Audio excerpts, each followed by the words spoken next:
first grade through about 8th grade.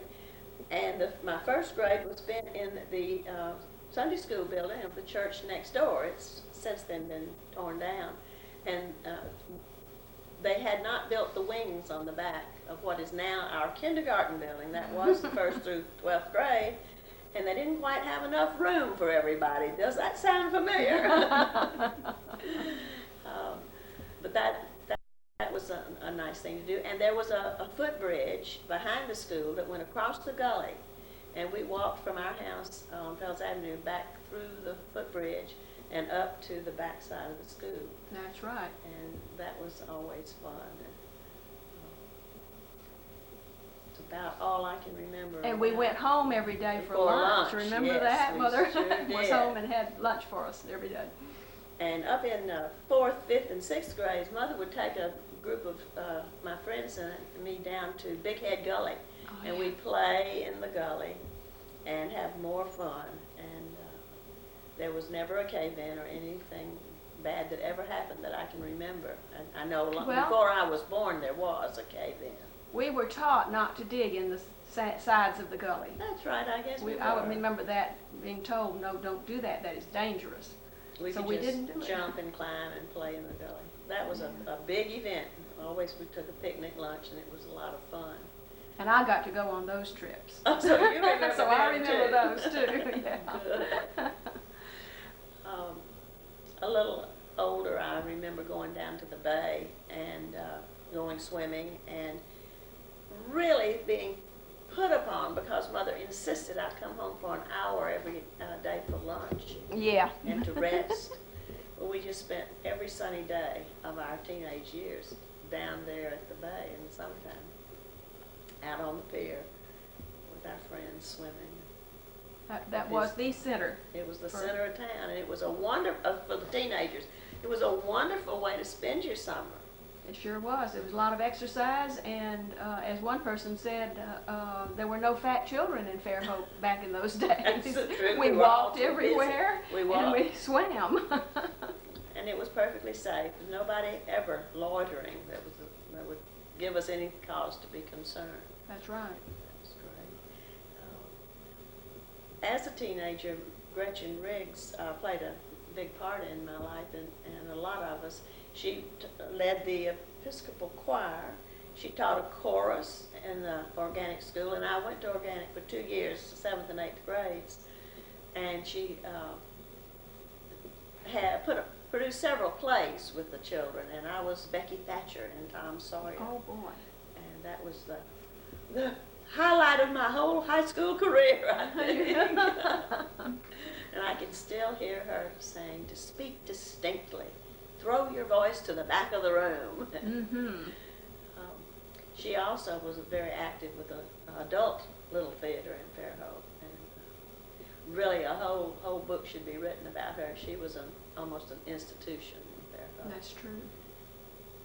She was. She had a way of commanding attention and respect. Yes. And you didn't put anything over on her. No, not at all. And she worked well with teenagers. They seemed to really respond to her direction. So that, and even in the last years of her life, she was working with young people in some way. With she tutored, didn't she? And she tutored. She actually tutored one of my children, and discovered that my daughter was spelling everything phonetically. And we thought, poor kid, she can't read, she can't spell. She was figuring it out, her own way. And so she had a touch of genius in her. If I can put something in here, Lucille's little brother then, when he was about 9 years old, I guess, was playing with the dynamite cap and had it in a vise and was sawing it. They knew it had explosive in it. It's 2 little boys, but they wanted to get it out and use it in their little pop guns, and it exploded and took David's forefinger, most of the forefinger off, and split his thumb pretty bad.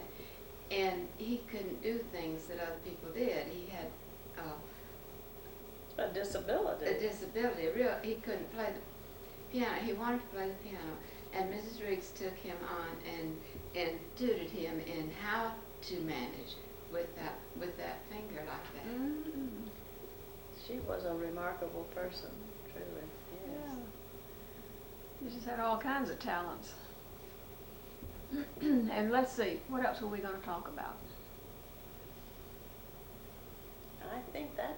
Well, I was going to mention to you as I was driving up here today that when our kids grew up in Fairhope in the 50s and 60s, they played out on Pecan Avenue here, and they went up and down the hill with a skateboard. Mm-hmm. And I came up the hill today and had to stop because there were children out in the street skating and up and down, and two children, one little girl with the prettiest golden curls you ever saw, was two children were riding in this some kind of little go-kart, and one of the kids on skates was hanging onto the back of it until they got to the top of the hill. And then she let go and she skated down the hill. Now, she was a smart kid. So what went on 30 and 40 years ago is still going on Pecan Street. Sure is. Which reminds me of one of the best things that ever happened. It was at one Christmas, I was maybe 5 or 6. I got a toy pedal car. Oh, boy. And we were living on Fells Avenue, and we would go down to Bayview, and there's a big hill, and there's a sidewalk there even back then. And about 6 of us would climb on that little car and ride it down the hill. But on the sidewalk. On the sidewalk. And then they'd all push me back up, and we'd get on and go down again. You know, I vaguely remember that little car, but I think y'all wore it out before I got to use it. I think it really did get worn out. I remember I don't remember what year, but I remember when they paved Fells Avenue. And I remember walking to the bay and back barefoot on that pavement. Mm. How in the world we ever did that, I don't know, but we were pretty tough. Yeah, we were. I remember walking on the sidewalk to the bay, and I remember as I got to the bay, when I got to the bay, and on the wharf, it was a wooden wharf, and it was hot. Yes. And I walked in the shadow of the railing. Yes. Yeah. We But always went to that shadow. Yeah, always barefooted. Mm-hmm. Okay. Did they still have the bathhouses when you? Yes. I think they did. Yes, I remember going in to shower off sometimes. Mm-hmm. I don't know that I ever Vaguely. used them, but I vaguely remember being there. And of course, I remember riding my bicycle out to Fish River to Bailey. No, not Bailey's. Bohemian. Bohemian Swimming Hole. Yeah. A bunch of us did that. And the only thing I can remember much about Girl Scouts is that they finally let the girls borrow the boys' tents, and we got to do an overnight camp out. Mm-hmm. And I thought we had finally arrived. We could do what the boys could do. Now I know why the mothers didn't much want to take the girls very often, because I wouldn't sleep out now for anything. That was enough camping for you, huh? But no, at that time, I would have gone every month. Oh. I really envied the boys. They got to do all the fun things. Yeah. But we had some activities and all, and I enjoyed being a Girl Scout very much. Dedicated mothers. Well, you're in the film that Curtis Willard made in your uniform and showing off your badges. And I had a lot of badges. I like girls. to do that kind of work. Yeah. And there was a lady here named Mrs. Bart that helped us with nature studies a lot. That was very interesting, and she was real good with it. Didn't she live in our house? Was she the woman? She did live in our house for a short period of time. Mm-hmm. We were living with Uh, grandparents' house.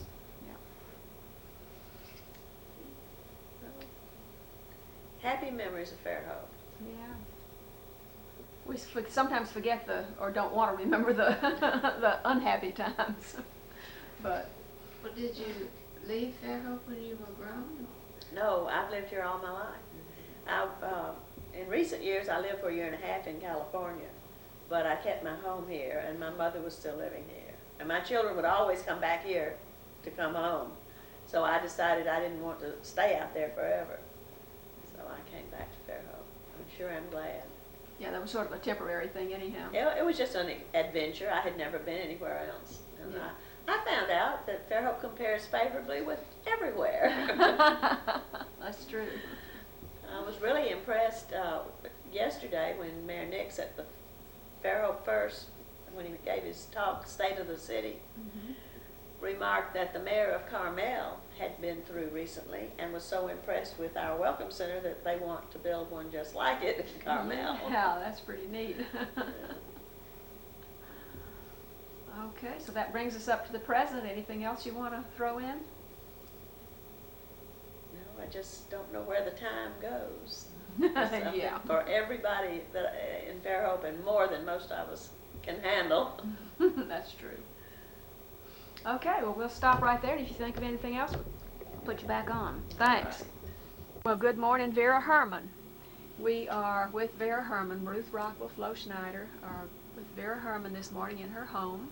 She's been sick and in the hospital, but she's back now, and she's going to talk to us about her career as a school teacher and whatever else she wants to tell us.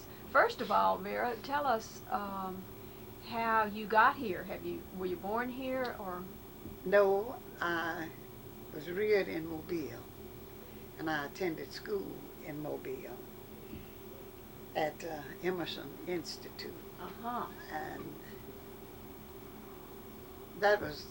that experience, a lot of people cannot understand if they haven't been living in this area. I'd like you to talk about that, because I talked to a Susie Gayard one time in Mobile, and I believe that may be where she went to school. And talk a little bit about Emerson. Well, Emerson Institute was manned by the American Missionary Association. That's the congregational denomination. And the principal and some of the teachers were white, and some of the teachers were, as we called them in that day and time, Negroes.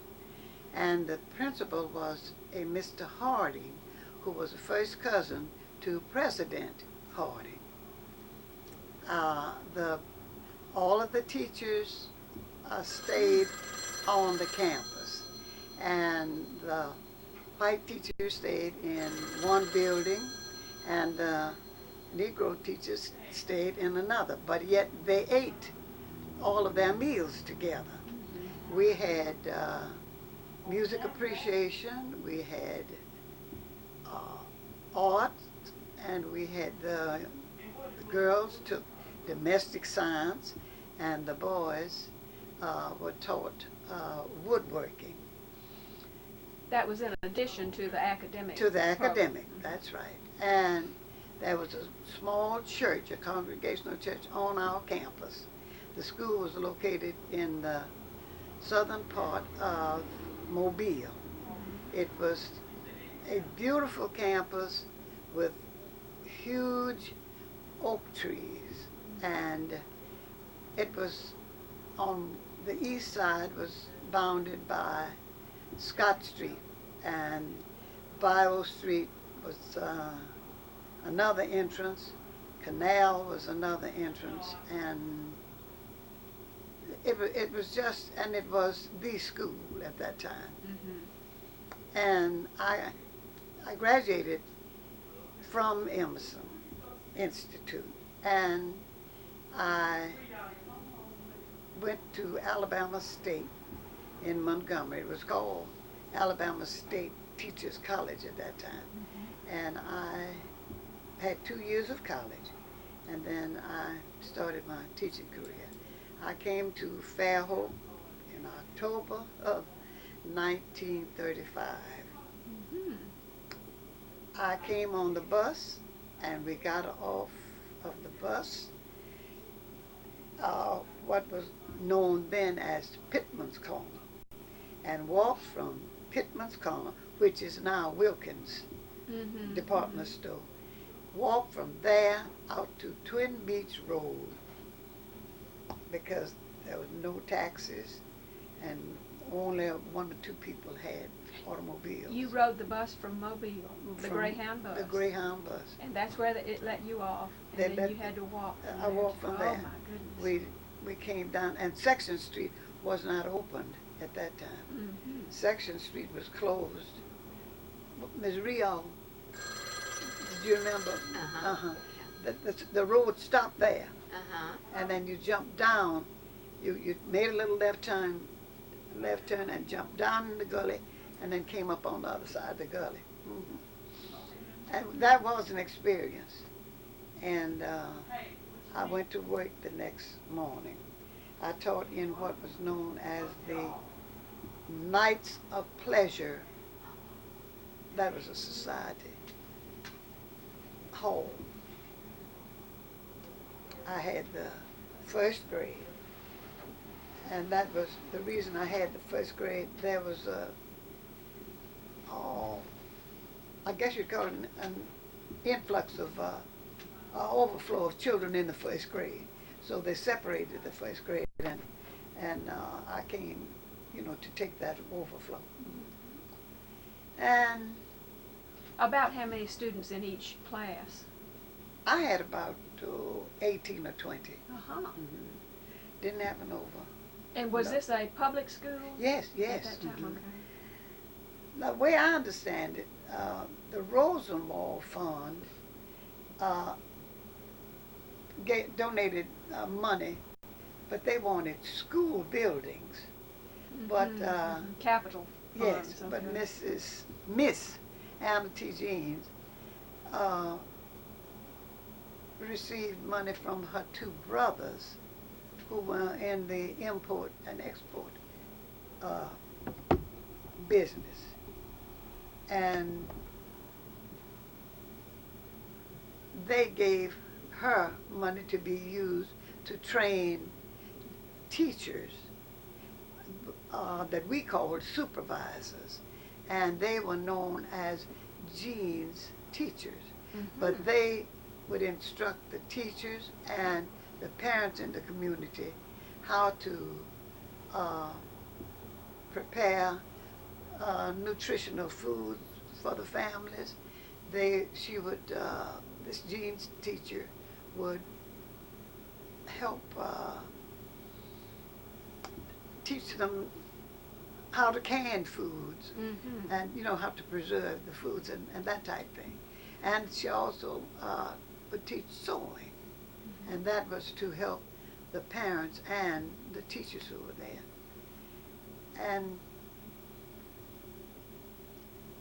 And so that was a foundation or a It was, private funding program. And the Rosenthal, No, you said? no. So that was Anna T. Jeans. Jeans. But now the Rosenthal, what They was that? wanted, that was for buildings.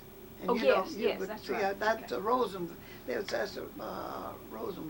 school. Okay, but then after the school became established, I guess then it became a public school.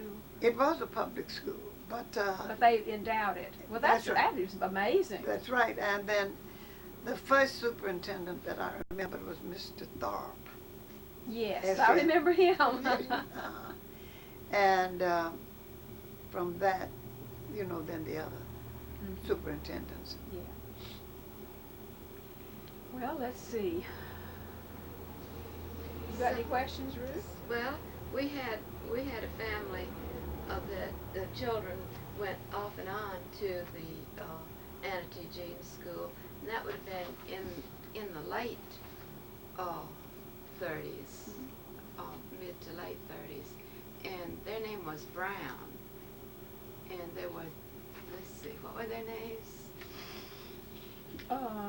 You're not talking about Verna Smith Johnson? No, I'm Okay. talking about ones that worked on our place, that lived on the place and worked Oh, for, okay. for I us don't when we know had that the one. dairy. Anyway, there were two boys and a girl. Marguerite, I believe, was one of them, Marguerite Brown, and I don't know, I can't, Clarence. Anyway, they went sometime, but they didn't go real regularly because they had to walk, and that was 2 miles out, Mark Avenue.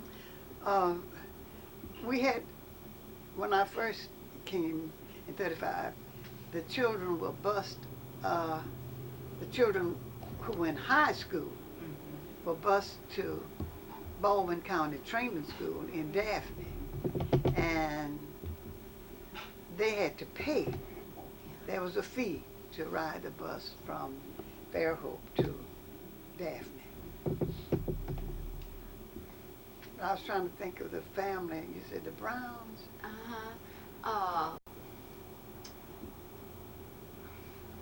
Haven't thought of that in a long time. Maybe it'll come to you. Yeah.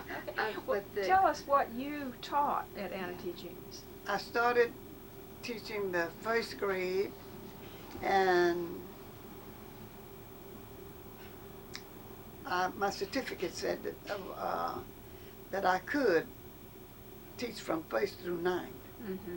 But I did have some ninth grade classes I had, but sixth grade was my love, and that's what I most times had. Uh-huh. So you taught a little bit of everything. A little bit of everything.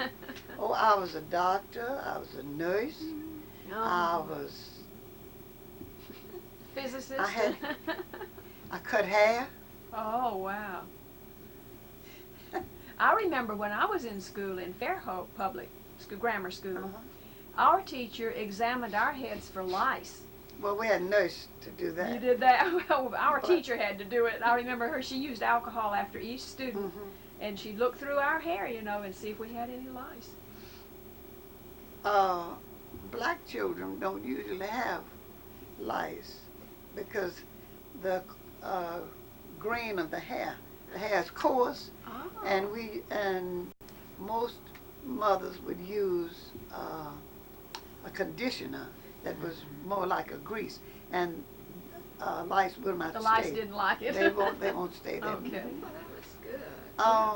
I had one. Let me go back. Sure. This when during the days that I taught at Anna Teachings, you had to board or live with a family in the community. Oh, Well, there was no way of getting back and forth to your home, and all over Baldwin County, we had to live with the family, and I lived with the Bonner family, and the husband, our father was Mr. Will Bonner. Is and that the how wife, you spell that? B-O-N-N-E-R. Okay, Bonner. And the wife was Hannah Mitchell Bonner. And I can put this in there. Their children were grown except that a pair of twins, and they attended Mobile County Training School, where they finished from the high school there. And one of the twins, Leon and Cleon, one went to Alabama A&M in Huntsville, and the other one went to Tuskegee, in Tuskegee, Alabama. And one of the twins died, that was Cleon, year before last. And Leon became a PhD. And I'd have to plug this in for did you ever hear Miss Grace Hutchins? Oh, yes. Yes. They worked for her, and she was very kind, and they worked during the summer and saved their money, and they would go back to Mobile until they completed high school, and then they went on. And Miss Grace was very, very, she knew that they had potential, and along with their parents and Miss Grace, they pursued, an education, a higher education, and both of them were in a field of agriculture.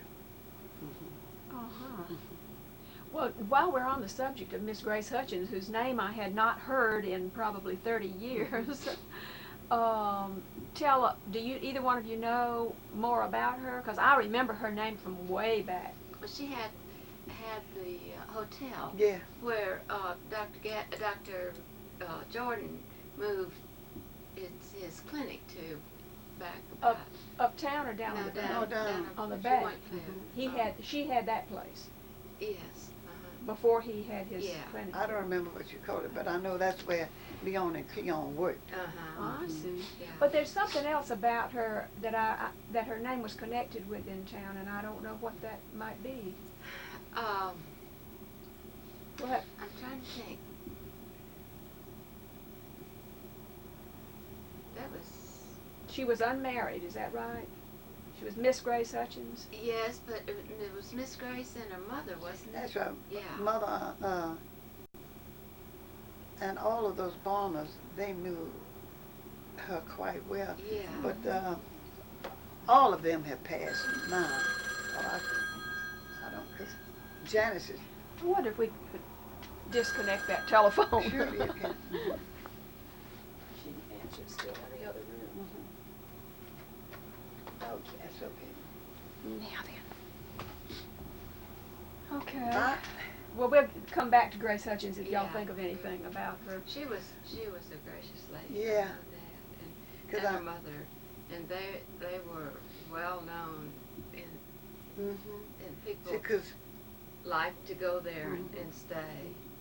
see, but Oh, are you not talking about Battles Hotel? The old Yeah. old Battles Hotel? Oh, okay. I didn't know that's where Dr. Jordan was. That's where he moved his clinic, and that's where Kenny was born. Well, you're going to have to take me down there and straighten me out. I'm not sure I know which building is which. Okay, so back to Ms. Herman. Okay, so you taught mostly 6th grade, and did you happen to know a woman named, I think it was Estella Kirkman?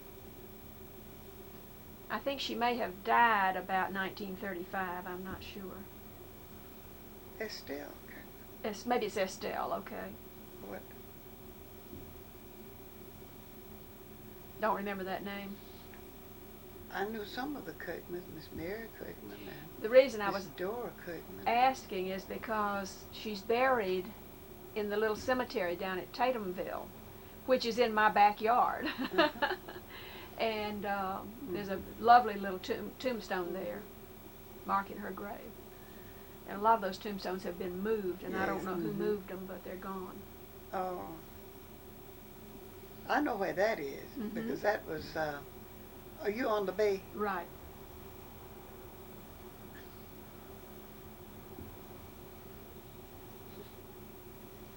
I'm trying to think who lived there. Well, the Wileys had the No. property before we were there, but well, I think the Kirkmans. I think it was Kirkman property at one time. And Coopers lived next door. But that was Miss Barbara Williams' property there. Williams, okay. Well, when I called the Coopers, for some reason, their secretary said their aunt, somebody Kirkman, had done so and so there. I think that's what they said. Well, we won't go into that because that may be wrong. I know I'm not personally acquainted with the Coopers, but I know who they are. Yeah. You know, Gary Cooper has just been appointed Yes. ambassador to Jamaica. And AJ. Yeah, he's in Now Washington. their father graduated from Emerson School about 2 or 3 that years figures, before I Well, did. it was the only black school in Mobile, wasn't it? Or No. No? Okay. That was only It was the black best. private. Okay, black private school, yeah. And it was an excellent school. It was. Yeah. Because of the trained teachers that we had. Mm-hmm. Now, I took music lessons, piano lessons. This lady was, the white teachers that came were really from the New England states. Mm-hmm. And Miss Lois Hannaford, I remember her name, Hannaford, and Miss Eva Sprague. Miss Sprague taught English, and Miss Hannaford taught music, and we were exposed to quite a bit. And the other school was, high school was Caldwell, but they only went to the 10th grade. We completed the 12th grade. Mm-hmm. And how many grades did Anna T. Jeans have? We had 8. We went and up then to the 8th students grade. went up to Daphne, That's to the right. Baldwin County Training Training School, School. is what they call it. Mhm. Yeah. And tell me, before I forget it again, what your father or mother did. How could they afford a private school? Well, we paid $1.50. Well, back then that was worth more than it is today. My dad worked for James McPhillips grocery store, which was down on Water Street in Yeah. Mobile. I guess that accounted for us having good food. Yeah. And Mama went to Talladega Mm-hmm. College for 2 years. It was a normal training school for teachers.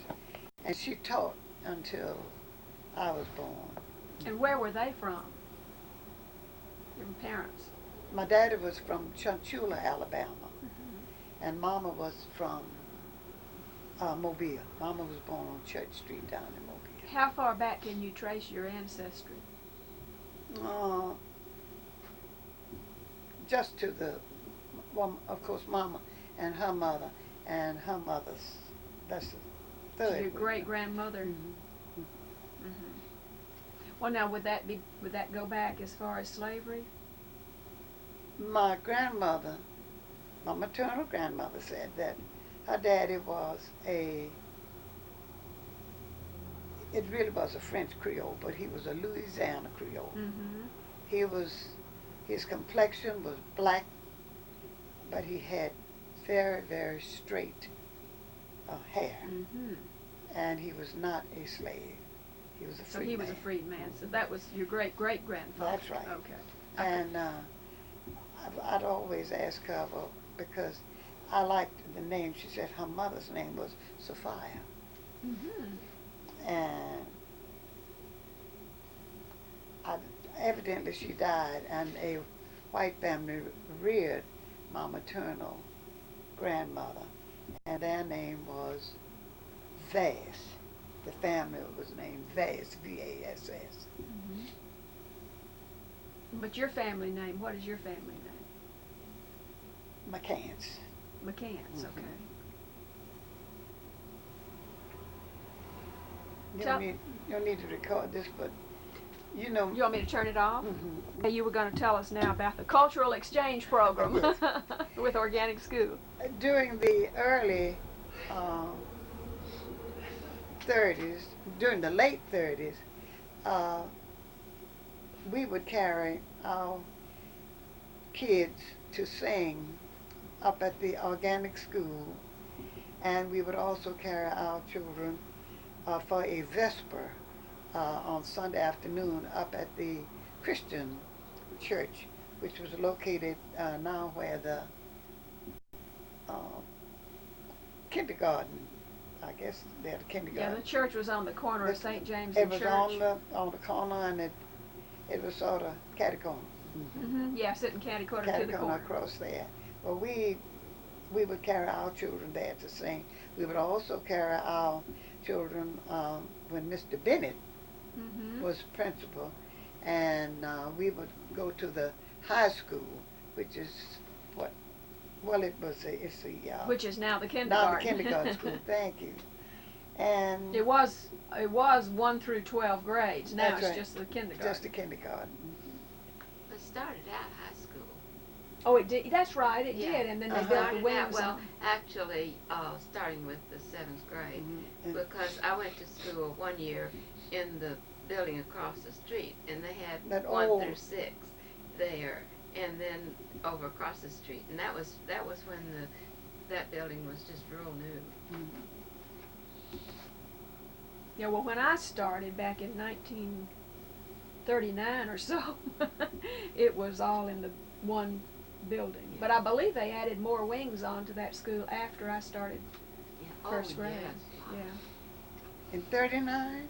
I think I was born in 33, and I think well, it may have been 1940 because my birthday was in October, so I didn't get to go until I was almost 7. Yeah. Then they put me in the 2nd grade. Well, anyhow. Oh dear. Okay, so then you were telling us about them exchanging, and then they would bring out. You said a teacher from organic would. From organic would come. I would come out to Anna T. Jean's and read to our classes there, and she always had such interesting stories, and the students at Anna T. Jean's looked forward to her coming, for her visiting us, and you think her name was Adams? I think her name was Miss Adams. Okay. Some things, at 82, some things stick with you, and some things Don't. move on. Well, it's that way at 61, I can tell you too. Oh dear. All right. Well, tell us. When did you marry? Yes. I married in 1942. I married one of the Dentons who was that was an established family. That's right. Here in Fairhope. They were here when the single taxers came, I guess. They were. And where did you live? Here, right here, or did you live somewhere else before you moved here? This house. We lived on Ingleside. Oh, on Ingleside. Yeah, okay. Just behind us here. And we moved in here 2 days before Christmas of 1948.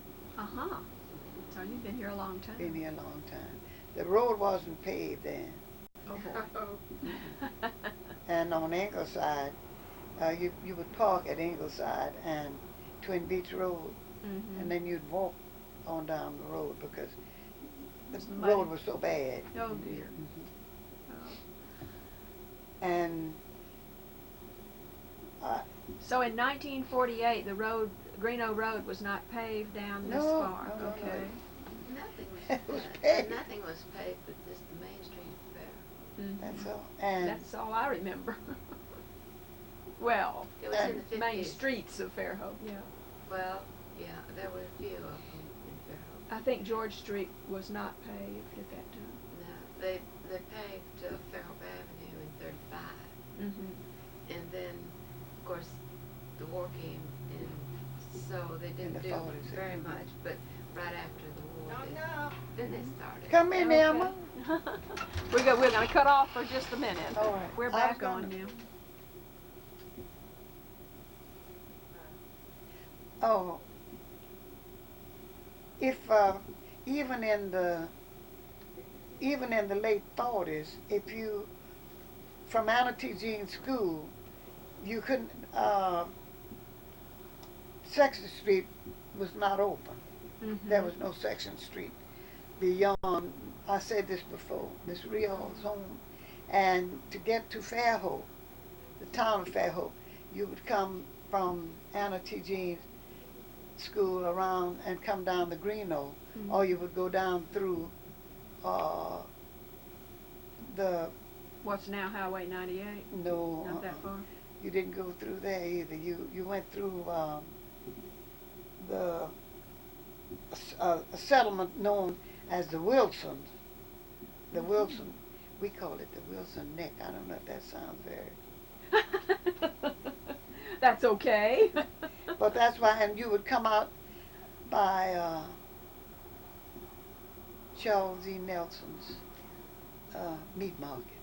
That's where, then we'd have to go all around and come into Fairhope. Oh, well, now where was his meat market? Do you remember? I have a vague. On the corner of 98, that what is now 98, and I don't know what that street is. There's a Nelson Road down there. There's a dress shop or something. Oh yeah, that's at Battles. That's at Ray's Battles. Is that Nelson Road? That's not Nelson Road. Okay. That's Too far toward town. That's a continuation of Twin Beach, isn't because it comes down. Yes, it comes down and you curves. turn right and go, Yeah. you know, and there was a spring down there too. Yeah. Hmm. And I would carry the kids down there sometimes. That was the best, freshest water. How did segregation affect you? I had been transferred from Anna Jean School to Foley, to the Foley, the black school at Foley. They were getting everybody groomed for integration, Mm-hmm. and I was sent to the first year of integration. I was sent to Foley. First year of integration. I was sent to Foley Elementary, and there I taught reading, and then when full integration came into being, I was placed in the elementary department. Mm-hmm. In Foley or in No, Foley. I was at Foley. Okay. Do you see many changes? My goodness, yes. Tell me how it's changed for the better. The children, we didn't have the textbooks that we should have had in the early days of, before the schools were integrated. And we didn't have the new desks or equipment.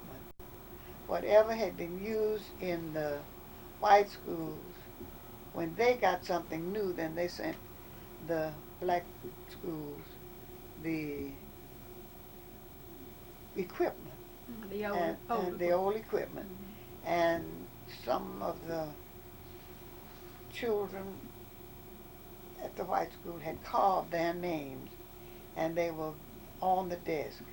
And our children used to say, you told one of the teachers, you told us that white children didn't destroy or didn't mar their desk and things. And look, I know who this one is. Mm-hmm. And I remember the name, but I won't say it. It's kind of hard to teach them not to do it Not when to do other it, kids see. do it. And when we received the books, they were frayed, they were dirty and all, until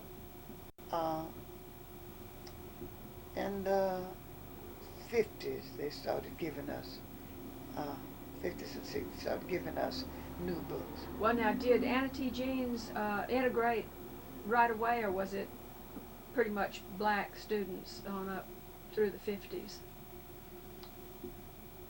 At the moment, I can't remember that because I had been That's sent right, to Foley. you were at Foley. I was at Foley.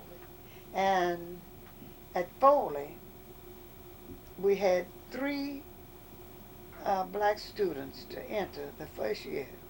One was a very good student, and she attended Foley because she wanted a better education. The boy, one of the boys, was a very good athlete. That's why he went up to Foley. And the other one, oh, I hate to say this, heard that you could go to an integrated school. So he came, but he left the school about December because he just couldn't keep up. Mm-hmm. And the other 2, Lynn Barnett and Glenise Armstrong, remained and graduated. Glenise now has her PhD. Wonderful. Mr. Oscar Rich and I helped to get her a scholarship at Alabama State. She attended there, and she was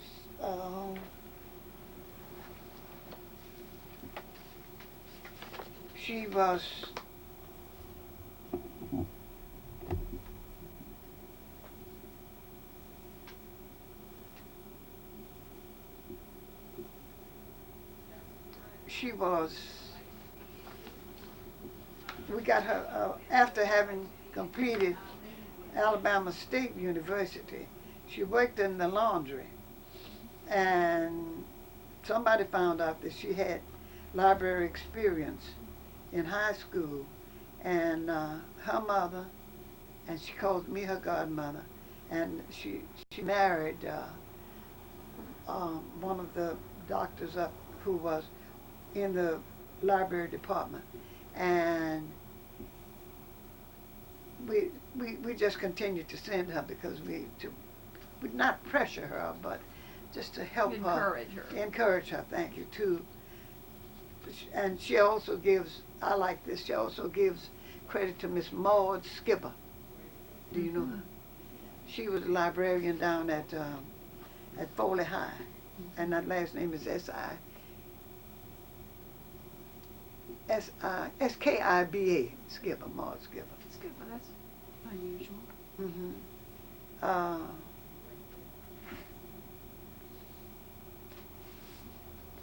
And she is now serving as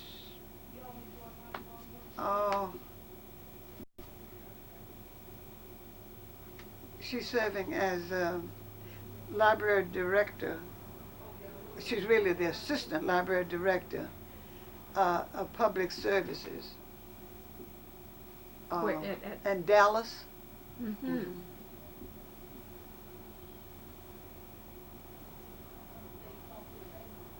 Okay. And this is a library chapter she sent to me, and she circled godmother, and she said, "You are the wind under my wings." Oh, bless her heart. I went out and visited her last August.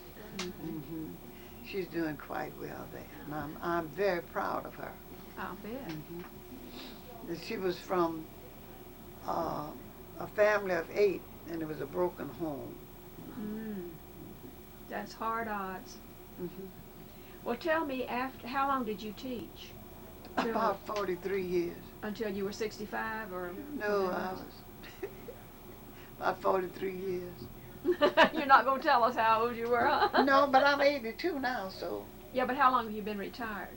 I think 78. I think one of those plaques says 78. Okay. And tell us what you've been doing since then.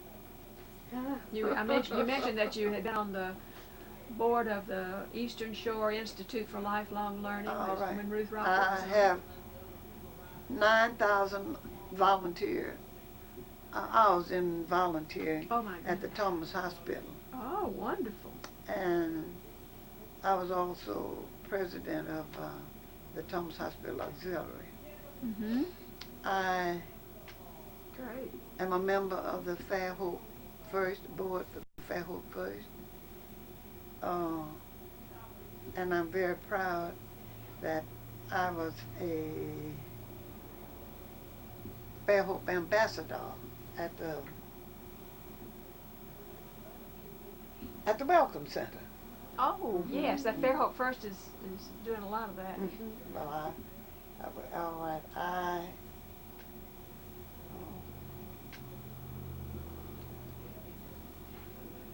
Well, the hospital kept you pretty busy. It did, yeah, but,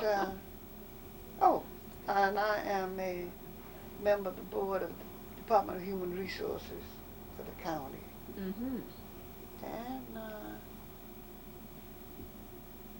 we have a little civic club.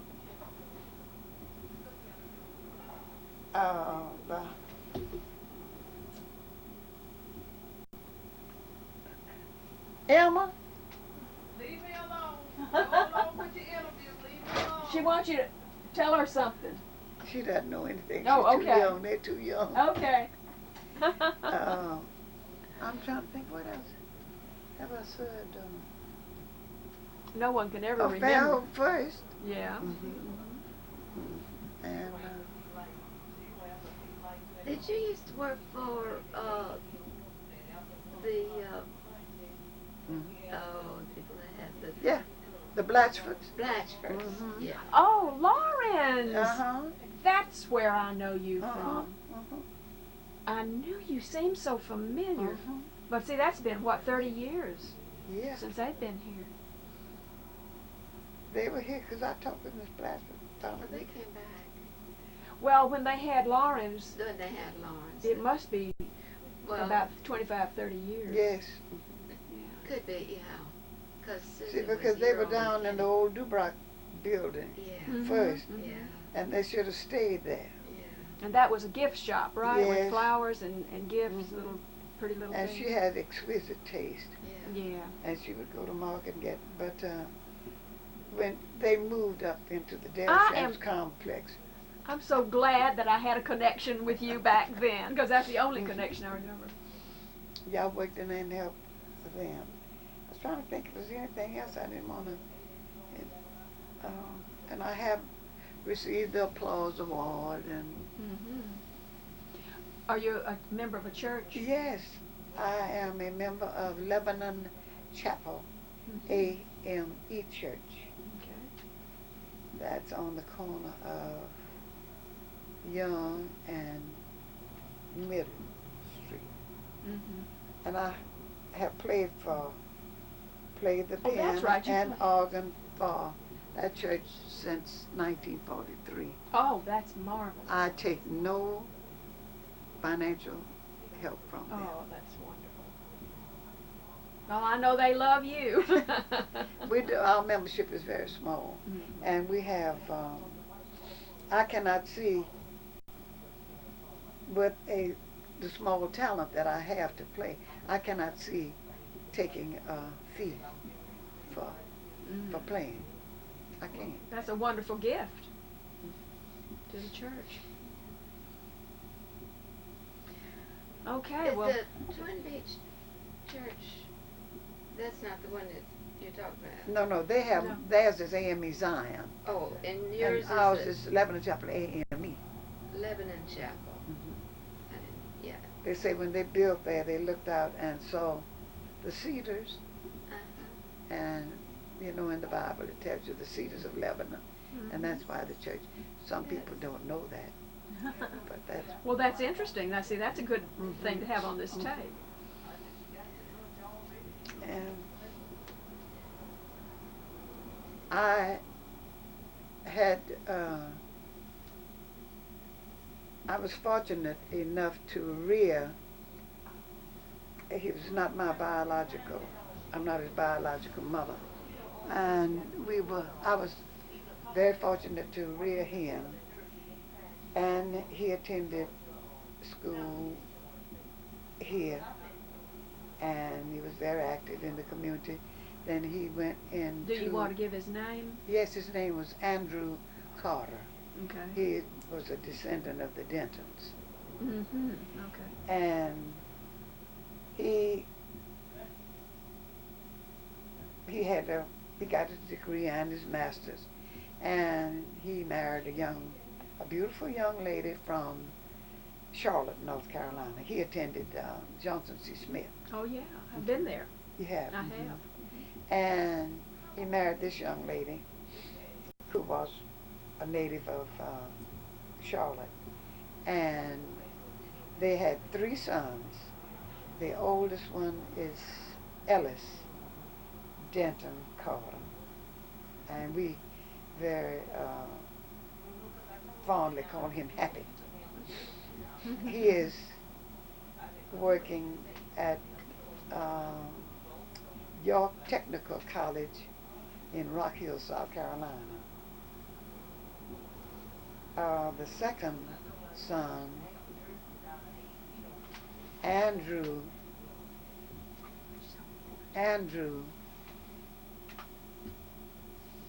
Michael Andrew is his name, Carter. And he just graduated from the Naval Academy in May of Wonderful. 94. I attended the ceremony. That's his picture there. Oh, you did? Shaking the president's hand. Oh, well, Sit we'll on get a the- shot of that picture in just a minute. Oh, And was that this year? This May of 94. 94. Yeah. I went to it. And the youngest is Neil Clarence Carter, who is 13, and he's a member of the gifted Uh-huh. children's program in Rock Hill, South Carolina. Wonderful. I lost my son to cancer 2 years no. ago. You had one son of your own. No, he was the one that I called my son. Oh, he was the one. Mhm. Okay. Now, which That one? was Andrew. Andrew. Mhm. Okay. And he left this beautiful legacy of very lovely wife and 3 boys. Mm-hmm.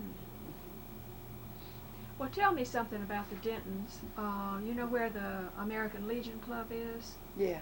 Right behind that is a house that my husband says property there that was owned by the Dentons. That's true. Is it still owned by the Dentons? Yes, Okay. That was, now Fillmore Denton lived on the side. Fillmore was the father. Mm-hmm. And he and my husband were first cousins. I see. And Fillmore lived in the house just behind Barron. Uh-huh. Okay. But his property went to the beach. Went to the beach. Uh-huh. And Waltita Denton, her name is, they call Ethel Denton, lives in, she was Archie Denton's wife. Archie is now deceased. Yeah, I remember those names. Uh-huh. They're coming back to me. And as you go down the hill, the Dentons still own the property on the beachfront. Well, that's wonderful. That's valuable property Mhm. now. Mm. Now my husband and I had one after you leave Fillmore's house, but we sold that, so that isn't necessary. Now there's still some Denton descendants here. Mm-hmm. Now you said that Anna T. Jean's school was moved from down in that area. Is that correct? At one time. The school burned. Uh-huh. The school was on was, you know where the city dump is now? I call it the dump. Well, that was, Anna T. Jean was an old white building, and it burned. And it was where the city dump is now? But it was back over, yeah. Okay. Where the Somewhere garage is on now. Section Street. It was down behind that. Okay. And now, I think what I told one of you, the little building that's out by, you remember where TG&Y used to be? TG&Y used to be, yeah, in the Yeah. old. Do you see a little building sitting over there? Yeah. That is the Knights of Pleasure Hall that was moved from Twin Beach Road. That was a little benevolent society that owned that. And it was moved out to Greeno Road. It's Grace King's, I think. isn't it? Somebody has a lot of antiques, a lot of She has a bric-a-brac. shop. Oh, I don't even know the building, so I'll have to go out there and look. Yeah. It you was know- 2-story, know- but it's cut. You know to where one. Elsie lives? You know, Yes, you know where yes. your old house is? Right. Well, it's just right south of that. Okay, I'll have to take Before a you look. get to the road, Uh-huh. shopping center. Yeah, well, that's the Baldwin Shopping Center, but you turn, and if you turn left to come out on Fairhope Avenue, it's a little building sitting Yeah. there. Mhm. Now that's the first little building that I taught in, but it was over on Twin Beach Road at that time. Mhm.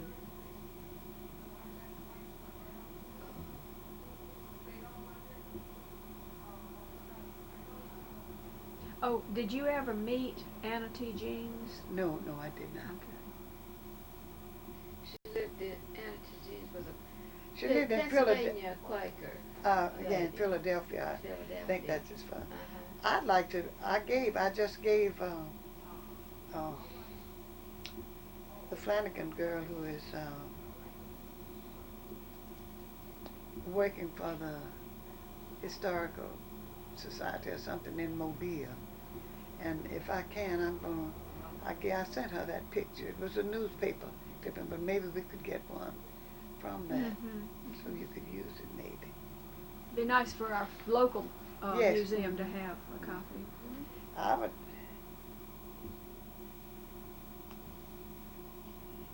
but even though I'm not a native here, I had, as I told you before, I had to live in the community, and I got a chance to visit all of the churches, and I had a chance of visiting and communicating with the families. Mm-hmm. Yeah, yeah. Did the families, did you have, what kind of a relationship did you as an elementary school teacher have with the families in the community? Did they pretty much see to the fact, make sure their children came to school, or did you have a lot? The families and the teachers were very close. Mm-hmm. It was almost what we could call a perfect relationship. That's wonderful. And the teacher was always right. Good. Oh, that's the good old days. The teacher was always right.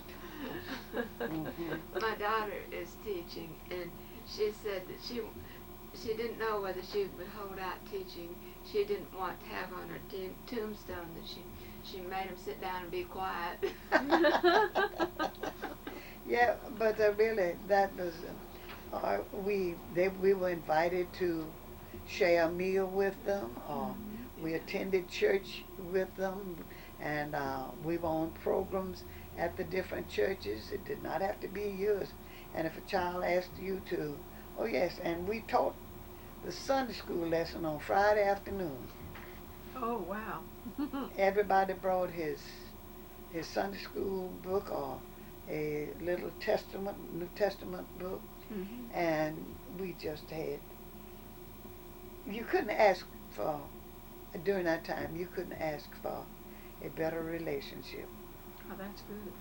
The community catered to our programs, catered to what, there was certainly a contrast between now and at that time. Yeah, that's one of the big changes that's occurred. Yes, well, Not one for the better necessarily.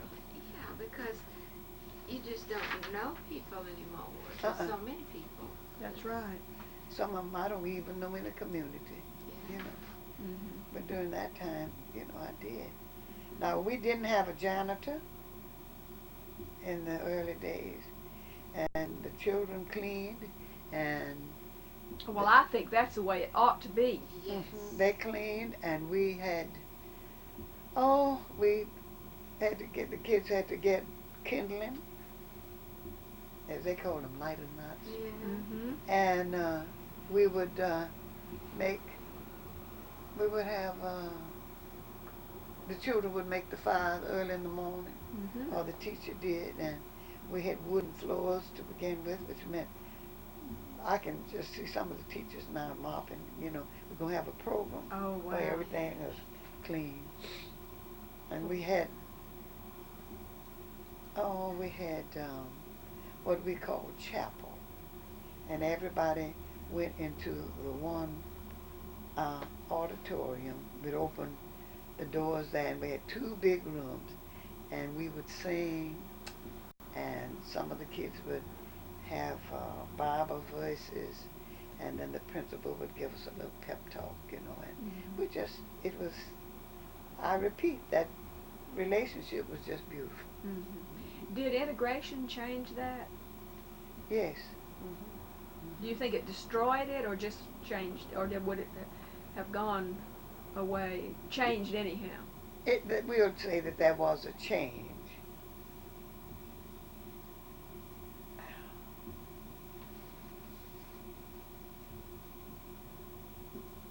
Well, people from outside the community came in. I guess did white students come into the Anna T. Jean School? Or you were in Foley? I was down in Foley, right. but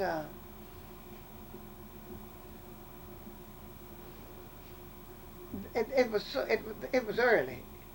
Integration was so very early, and each side had its own ideas of what they thought it should be. It was either I'm going up there and I'm going to do such and such a thing. I'm not going to let anybody do anything, you know, to me. And there was a bit of prejudice on both sides. Oh, yeah. Which still exists. Yes. But it's getting better. That part is getting better. I People are think learning that to tolerate I each think that we are learning, as you said, to tolerate each other. other. And not even, and sometimes not tolerate, but accept, Right. which is even better. We still have. Long way to go. We do. We have come a long way, baby. Yeah, right. We still have a long ways to go. Well, one of my regrets is that I had no ties to the black community except the woman who helped mother in the house. And until I was an adult and actually moved to North Carolina, I didn't have black friends that came to my house and I might go to their house. It didn't happen in Fairhope. My wish is that as we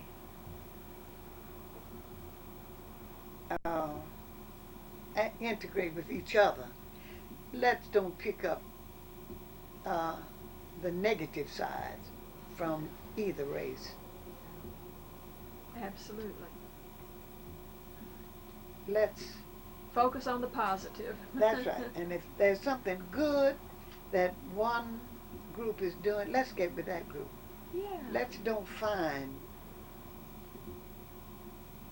something that we'd be ashamed of. Let's don't connect with that. That's right. Build on the good. I know they feel, well, you're old, you this, that, or the other, but I still say some of the old ways, not to go back to the old ways completely, but let's take the principles of good living. Yeah, the values that we The values, held. because the same thing that made your grandparents and your parents good citizens, if we adhere to those principles and rules, we can become good citizens. That's right. We just can get rid of the prejudice. That's right. Prejudice being based on inaccurate That's right. information. We had an experience on Saturday.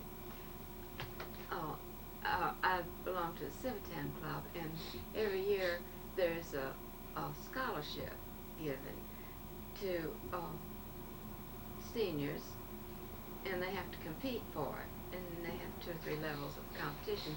But I was in charge of the first competition, and one of the people who competed was a black boy, and his resume was real skimpy, and he didn't apparently have outstanding scholarship, grades and all that. He liked athletics. I talked to him outside. She was one of the judges. Yeah.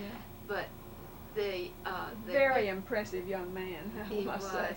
and he told them what he really wanted to do, and it was just really quite breathtaking that he had that high ideals of how he wanted to be a role model for his own people, and keep, have them to have the benefit of a good example. He worked in his church in a number of ways. I forget all the different categories, but And this you was mind from really? Fairhope High School. Do you mind his name? Was he? His name was Phillips, William Phillips, and his from Daphne. He lives in Daphne, but he goes to Fairhope High School. No, his address is Daphne. He lives in Montrose. Montrose. But we gave him. We couldn't give him. the scholarship. The scholarship, unfortunately, but we did give him An honorable mention, wasn't it? honorable Yeah, mention he was. because of his. We expect big things from him, really. Yes. We do. Think Well, he will. even if he did not get the scholarship, he was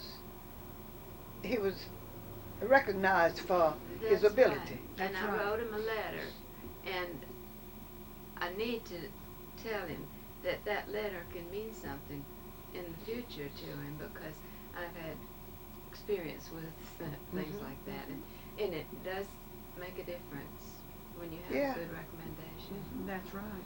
And just to let him know that he has potential. Yeah, That's right.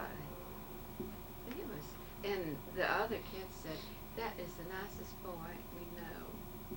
The other people who were competing said he's just like that all the time. Oh, But you know, that's we great. have a few children who are really, they're going to make good citizens, I Yeah. say. There's any reason not to. All that we see in the newspapers are the ones who have, I wish they put something besides bad things in the newspapers. Well, every now and then they do, but it's so few and far between. Well, maybe someday. It's not news when they do what they're supposed to do. It's only news when they break the law or whatever. but we consider the Anna T. Jean School has really produced some very worthwhile citizens. Oh, That's true. Very true. We've had them as engineers, with, teachers, lawyers, doctors, and in all walks of life. Mm-hmm. We really have had some very, very talented and worthwhile citizens who are products of Anna T. Jean School. We just had the 1st through 8th grade, but they had to go to a high school for the high school completion of their high school work, but they still got their basic training from Anna T. Jean. it seems a shame that you have to. I'm going to turn this off for a minute. Thank you very much. We're going to turn it off for a minute and see if we can think of anything else. All right. I don't mean family young. I mean they are young in age. You know that. Mm-hmm. Okay, so talk about Young Street and who it was named after. The present Young Street in the black community was named for Parker Young and his wife Jenny Young, and they still have descendants here in Fairhope.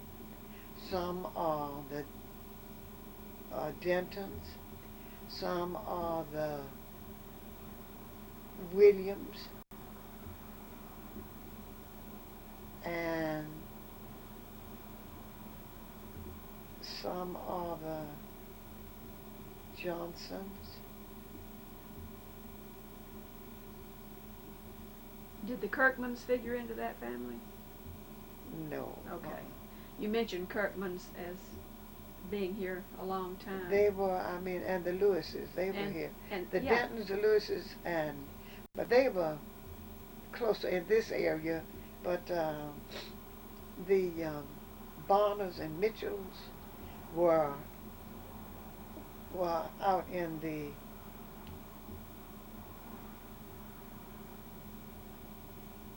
South of 28, is that where you were? south of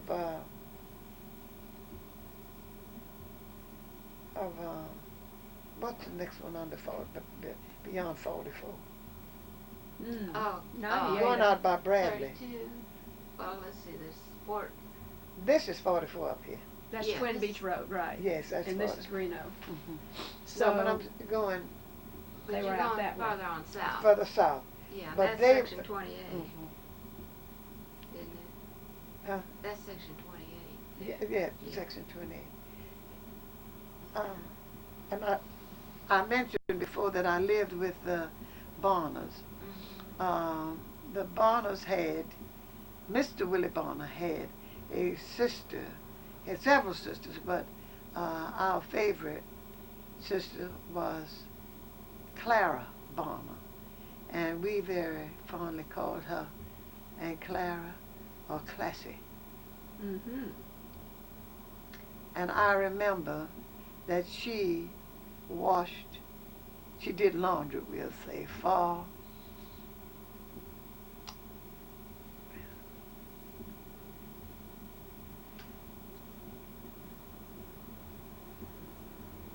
Miss Colleen, what was her last name? Colleen, you know, the Broadbents. Oh, yeah. And she would bring her clothes to Aunt Clara on one day, and she was driving this old black early model car. I can't remember what it was, but she was Miss Colleen. Mm-hmm. And she would bring the clothes out to Aunt Clara, and Aunt Clara would wash them, and she'd come back at the weekend. And even though I was teaching, Miss Hannah Bonner washed for a family down on Pecan, or not Pierre Pecan, or one of those others that comes down in there. And I would carry those clothes for her on Saturdays that I didn't go back to Mobile.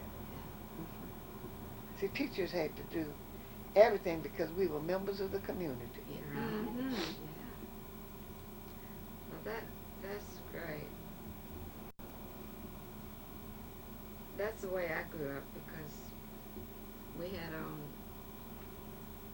little Quaker school out just out Fairhope Avenue, and we had our teachers were from the church, people that came to the church, or friends that came here from away, and it was a one-room school, and everybody went, and we had everything together. And everybody learned from each other. Everybody learned from each other, and if somebody was having problems, well, one of the other students could help them, and if you could just sit there and listen to. When I was in 5th grade, I took German, because there was a class of German going on, and not that I learned a whole lot. But you were exposed. But I was exposed to it, and I learned a poem in German, and it was an experience that I wasn't scared of another language when I got older. So it's good. It has its advantages. There were things that we didn't have, but we had a good time. Mm-hmm. We played baseball and anti-oper and all kinds of games during recess. Well, we ate together at school, and we had recess. Everybody had recess at the same time, and there were games going on, and the teachers were there supervising. And for that reason, the kids didn't get out of hand. Right. Yeah. Because there was always someone there to supervise their play, Yeah. and it did. We didn't have many problems there. That's right. Back in the good old days, as I say. I don't know whether we could get by with it now. Well, the teachers are required now to teach so much more than they were when I was in school. Yeah. Computer stuff.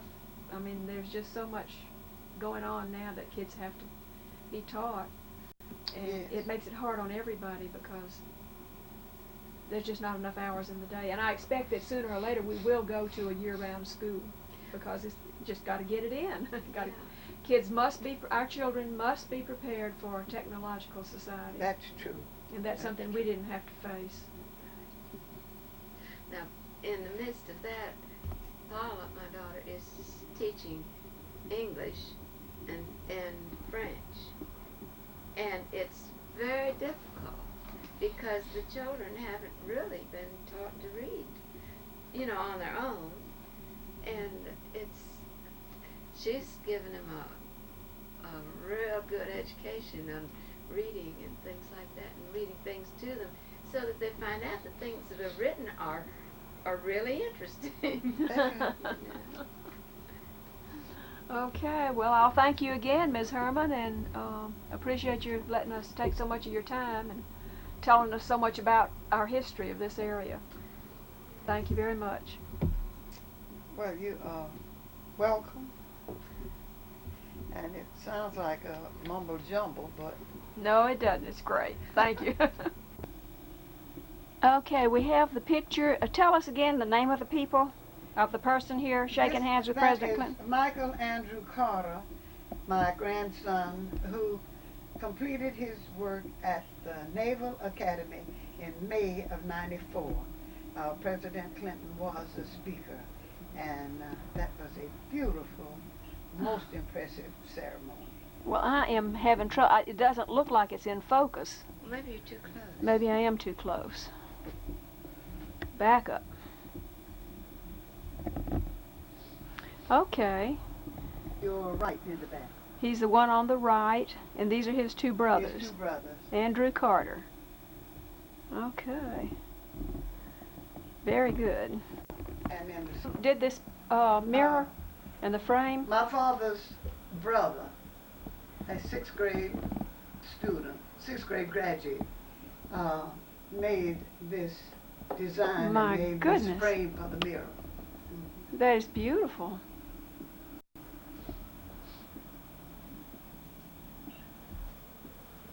We're a little bit... Okay, that's gorgeous. Now let me get the table. Okay, and here's the table, and he made this table He too. made the table. Oh, that is beautiful. Did he... The table was made from a cherry, the wood of a cherry tree on his land in Oak Grove, Alabama. Well, was this his profession? Did No, he make that's furniture? a God-given talent. And so he didn't do this for a living, he just did it. No, he oh, did that. well, he could have. It's beautiful.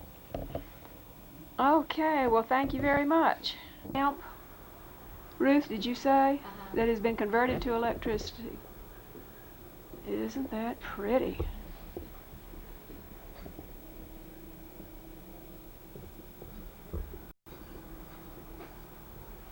Got a little face on it.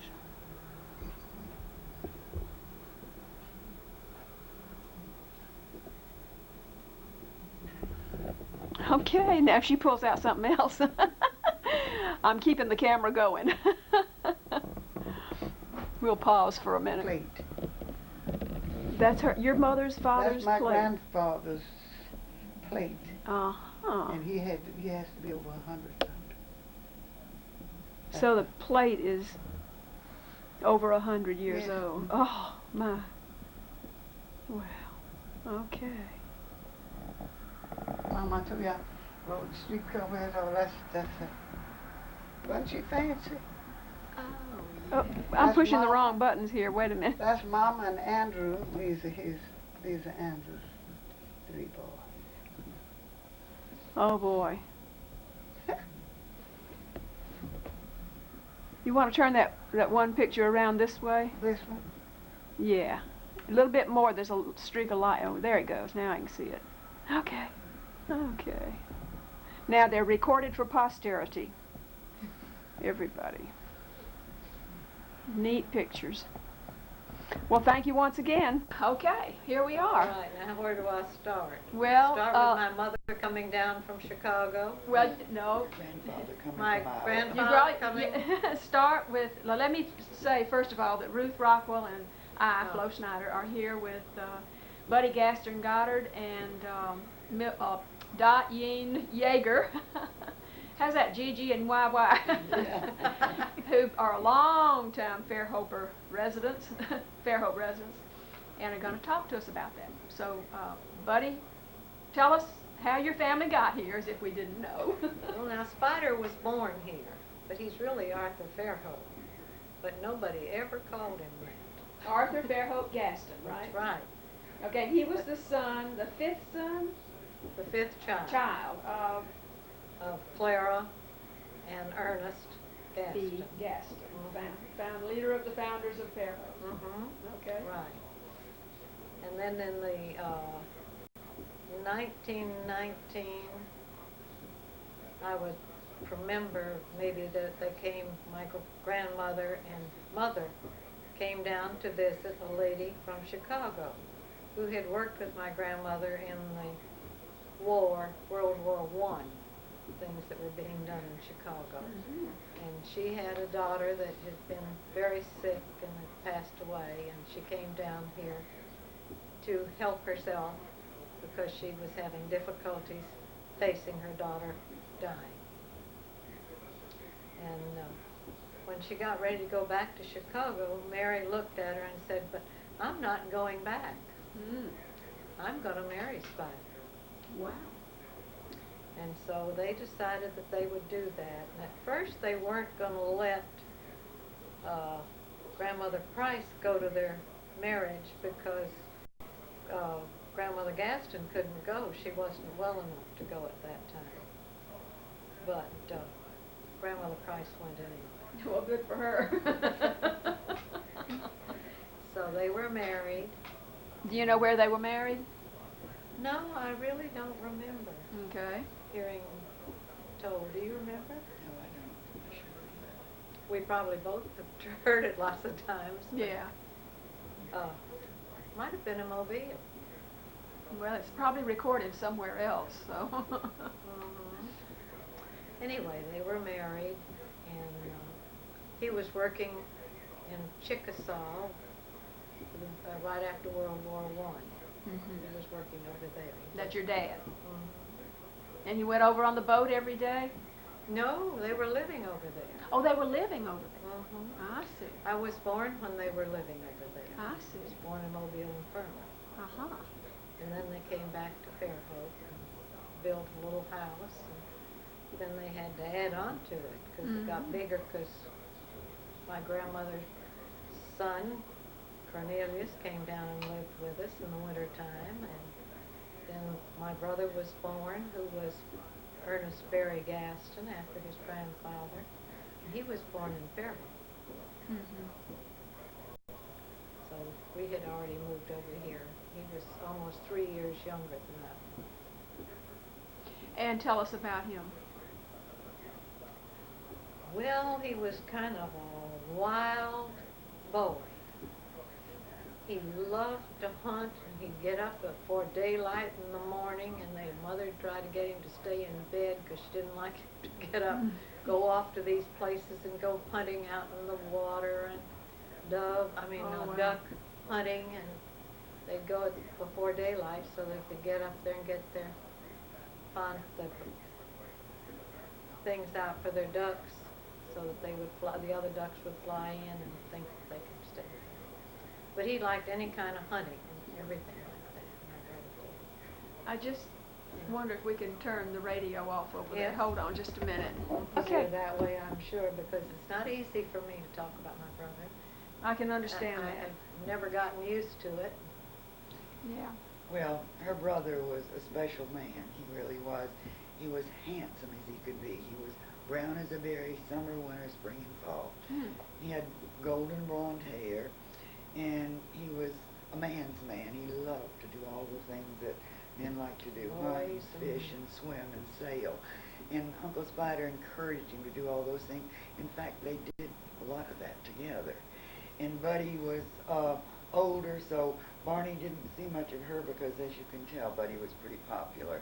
She was never home when she could be someplace else.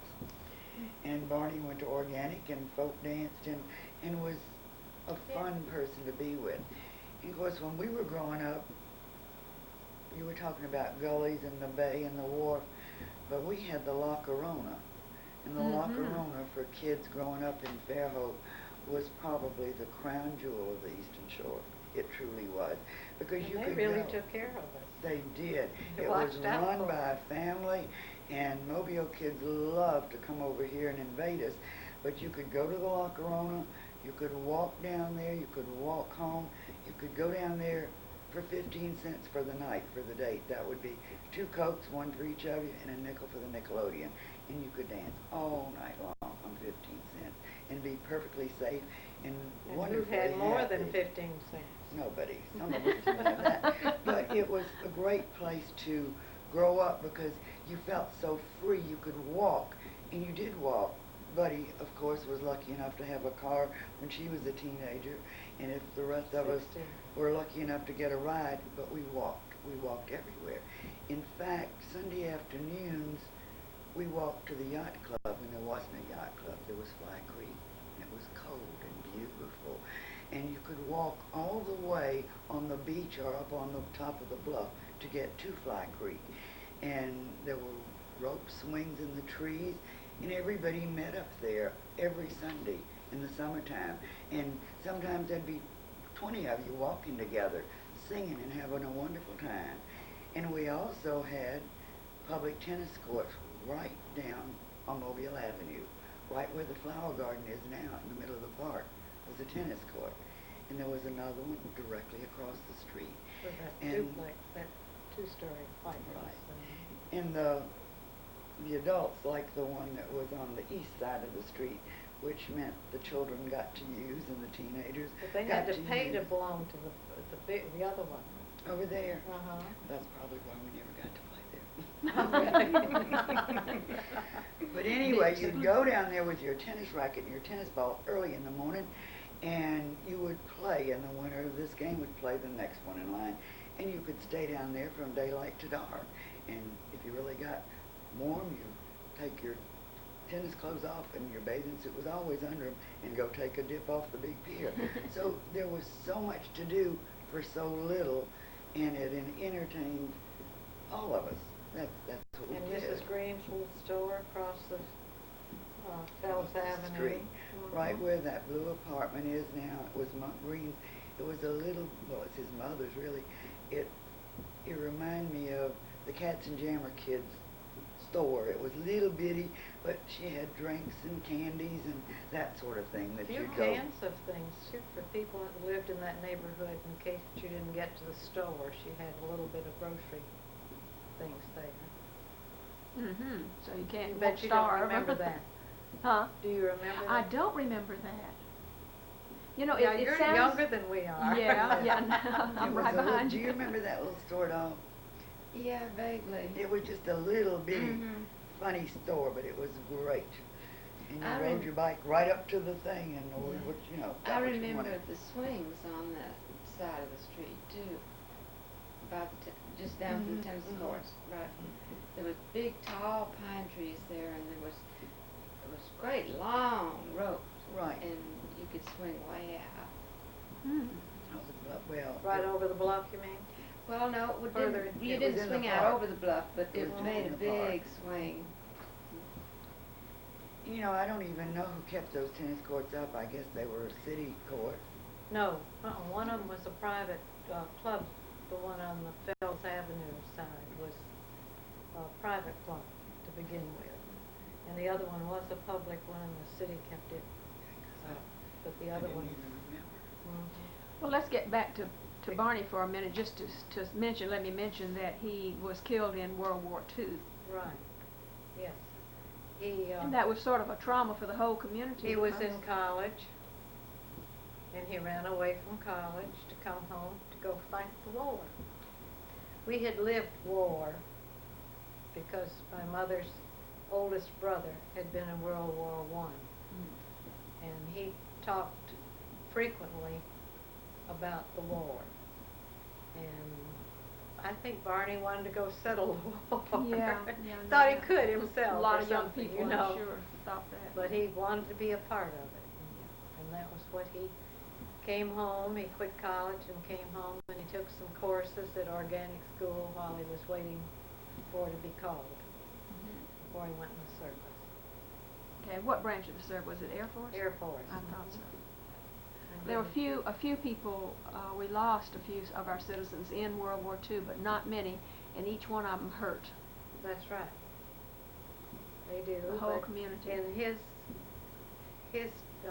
little town that he was killed over was a town called Sevray, France. And they figured that he saved their town Mhm. and their schoolroom, because there were children in the schoolroom at the Oh. time, and they have always appreciated it. Mhm. And Dick Spader has been there from here. He has been there and talked to them, and Mother and Daddy used to send things to the town over there. And then Oh, at that's one wonderful. time, there was a lady that traveled a lot. And she came by, and I was telling her about the story. And so she contacted the people over there, and they still have a celebration for the day that he was killed over there. And I have pictures that they were sent to her that she gave to me that show just lines of military cars that are shown at the time that they were celebrating one of his deaths. Well, there's a monument Mm-hmm. right there in the little town for Barney. Yes. It's nice to know that people Yes. appreciate This is the only the thing that sacrifice. is such a beautiful thing that you can say that this one was appreciated, but there were many that were not out with it. At least remembered as appreciated. much, yeah, Mhm. as much. But they were all doing the same thing, Mm-hmm. trying to Well, let's see. save a war from coming to us. That's I'm right, sure. that's right. They had their 50-year celebration Yes. in 44. It was 44 and 94, right? Mm-hmm. And they had a great big all-day celebration for the saving of that town, and there were lots of dignitaries, and they did it in Barney's memory. That's good. Okay, so you had a car when you were a teenager. Yes. Tell My- us about that. Yours my was, you mother were the and first dad- girl to have a car. Right. Tell us about the car and how in the world did you get it? How did you talk them into it? I didn't. They surprised me.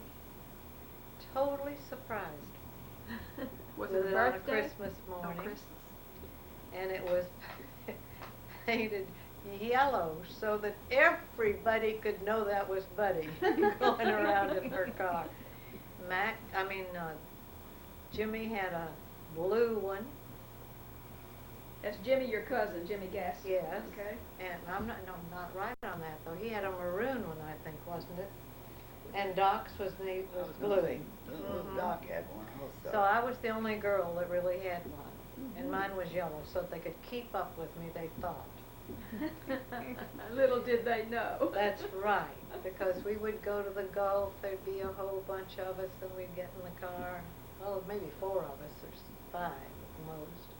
And we'd go to Gulf Shores and spend the day, and we'd go wherever we wanted to go that we could all put quarters in and buy gas. Mm-hmm. And gas went further, it was cheaper at the time. Yeah. Wasn't $1 and something like it is now. If I'm not mistaken, in the book that came out for the centennial, there's a picture of you in your car in that That's book. right, there is. Great big picture. I remember seeing it Yes, in one of the books. right. Mhm. And everybody had a good time in that car, I hope, because that was not just for me, but for everybody to have fun. It was great. But Dorothy and I weren't the good friends that we are now because she's younger than I am, a whole bunch. Uh-huh. Barney and I were good friends, and I can remember telling Barney, I saw your silly sister pushing her car down the street this morning. They would start and they'd coast as far as they could down this hill. Then they would push it all the way to the Legion Club so they could use their nickel's worth of gas to get back up the hill. Now that's We resources, coasted- resourceful. Really, we had to do that lots because my allowance was all of $1, you know, A week? No, I mean, I got a quarter a week. Quarter a week, okay. Mhm. That's- So, I never they got had to $1 give me a week. little bit extra for gas every now and Uh-huh. then. But, they were pretty lenient with it, but they didn't have very much money either. That was Depression time.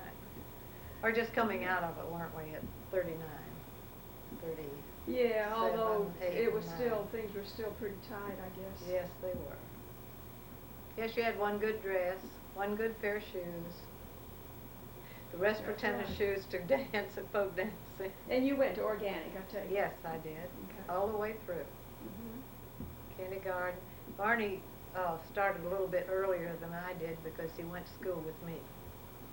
And I was 2 years and 9 months older, so Uh-huh.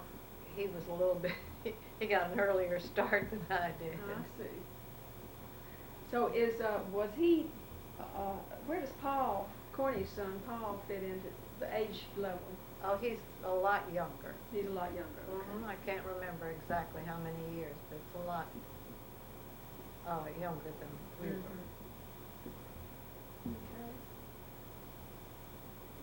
Now you got me Maybe 5 stopping. years.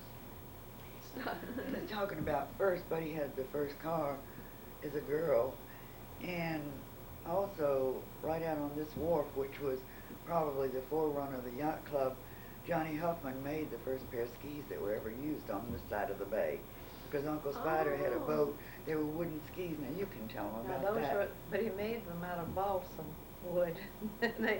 they would just float so easily, but they wouldn't let it do that. So he had to make some other ones.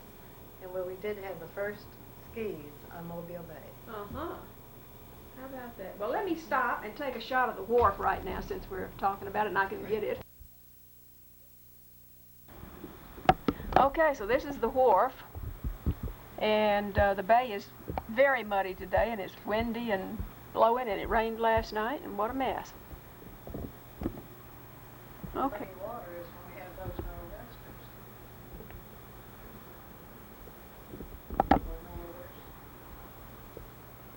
You know, this morning the wind was coming straight out of the west, Was it? but now it's out of the northwest. See, there's some of the ducks that are trying to fly over and all this going There's a whole bunch of them bobbing up and down. So now then, we had the first pair of skis on this side of the bay. on. That's right. Water skis, that is. We don't know whether anybody had any on the other side either at the time. That's all we can do is answer about what we know. Yeah. That's right. Now let's see, what are we going to talk about now, Doug? Well, let Dot tell us how you got here. Well, we lived in Mobile, and my grandfather bought a little summer cottage over here, and we'd come over every summer. And one summer when I was quite young, we came over and decided we weren't going to go back. So we just stayed. And that little summer cottage was redone a couple times, and that's the only house I've ever lived in other than the one that her mother and daddy had an apartment in when Jerry and I first married. So it's the same corner. So you lived in that house all your life virtually? Yes. Oh, for Right. heaven's sake. I thought you bought that house somewhere along, like 30, 40 We years ago. remodeled it in 1960. Okay. No, and That's back when I when- was aware that that's Right. where you See, lived. we had bought a little house uptown when we were first married, and then my mother and grandmother decided that the house down there was way too big for them. So they took the little house uptown, and we moved down the bay. That was when Marky was 2, and we've been down there ever since. Mm-hmm. So maybe 2 years at the most I didn't live there.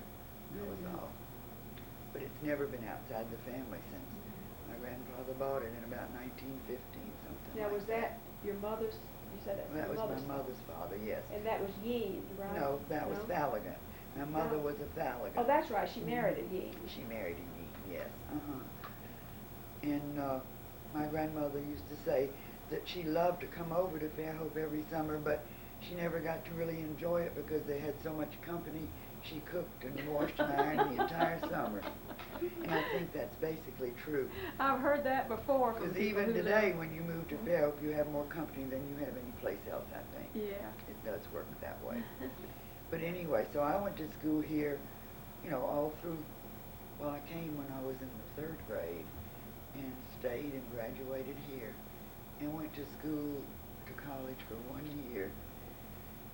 And I was miserable. It was during the war, and it was the first and only year that the University of Alabama did not have a football team.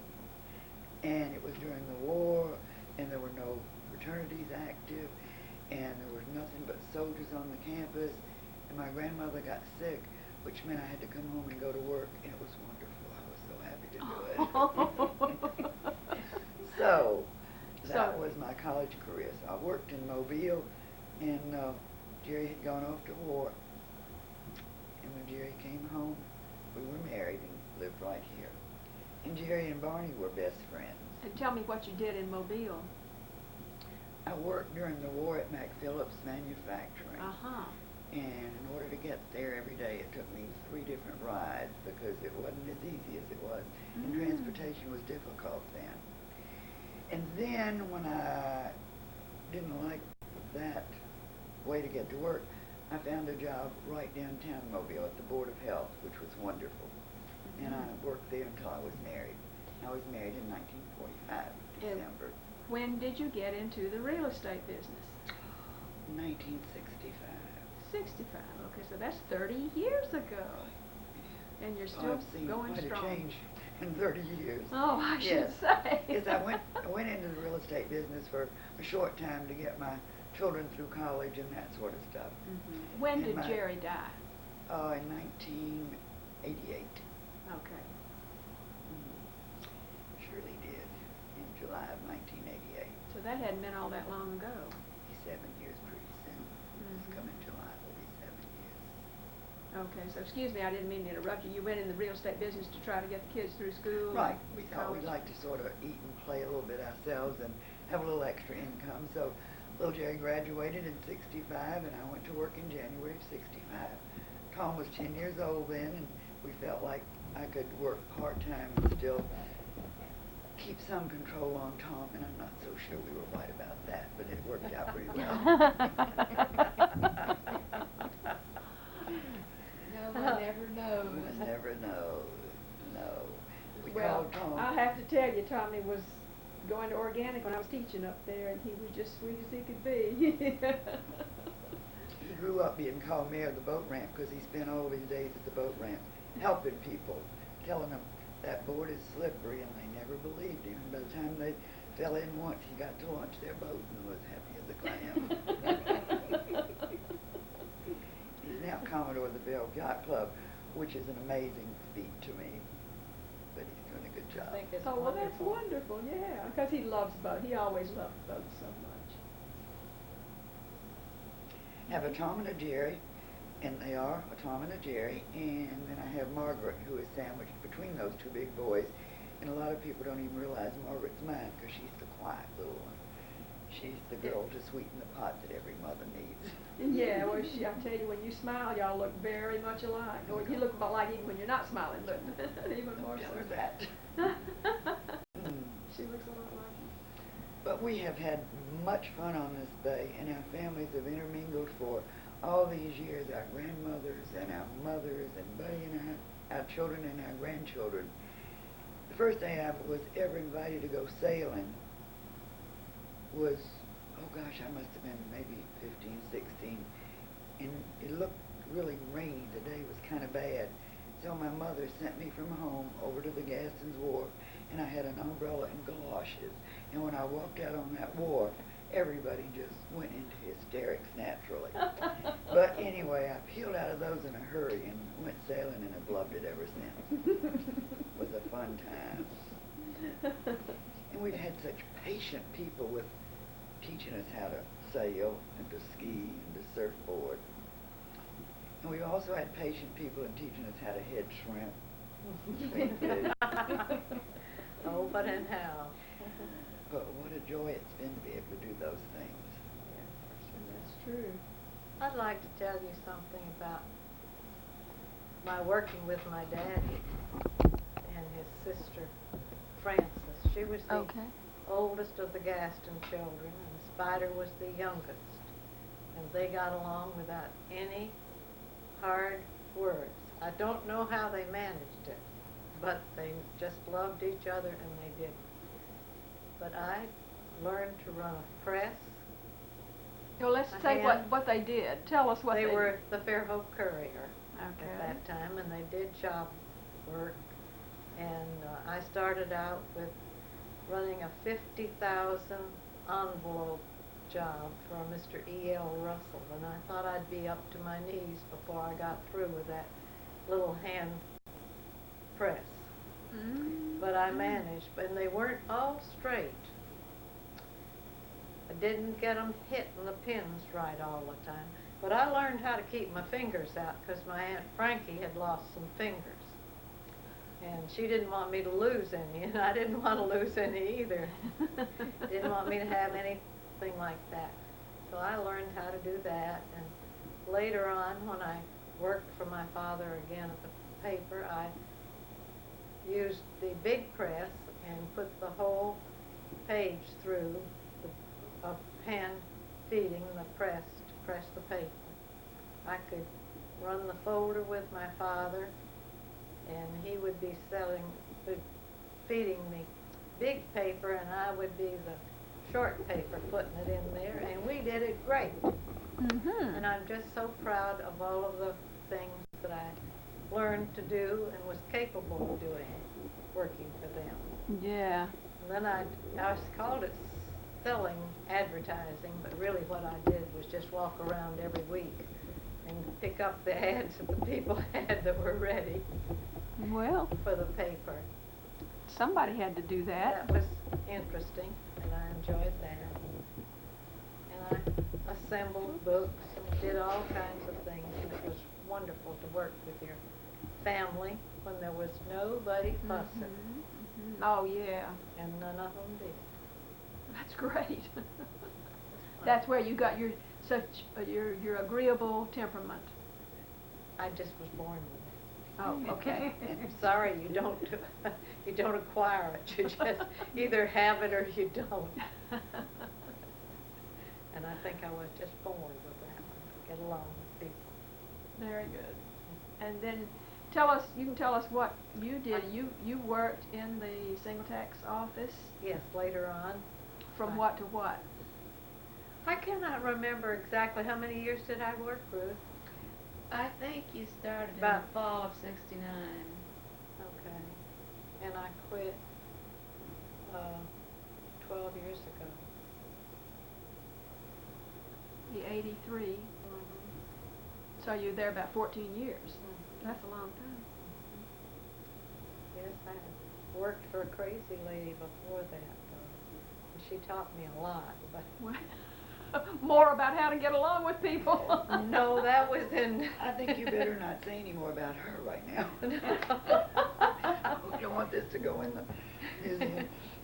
No, we don't need to do that. But I just did work for a very difficult person to work for.